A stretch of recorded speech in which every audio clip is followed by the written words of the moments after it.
লাইলাতুল কদরের রাত্রিটা নাতিশীতোষ্ণ হবে, ঠান্ডাও হবে না, গরমও হবে না।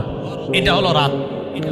সকালটা কেমন হবে? মুসলিম শরীফের বর্ণনা আছে, 1670 নম্বর বর্ণনায় রাসূল বলেন, আমা রাতুহা আন তাতলুআ আশ-শামসু ফি সাবিহাতি ইয়াউমিহা বাইদা আলা শুআআ লাহা।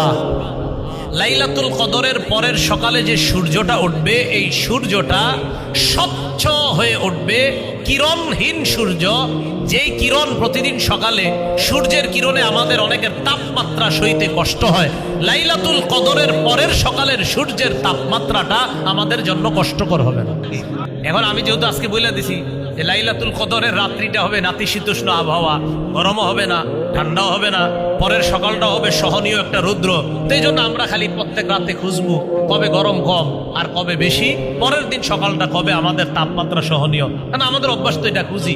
এই জন্য খালি ফেসবুকে স্ট্যাটাস শুরু করবেন এখন থেকে, ভাই সবাই খেয়াল রাখবেন কবে রাত্রে ঠান্ডা আর গরম কম হয়, পরের দিন সকালটা কবে এরকম। আমাদের অভ্যাস আর কি, যেটা এই জন্য বলবো।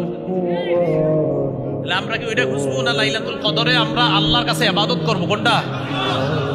আল্লাহ তৌফিক দান করেন।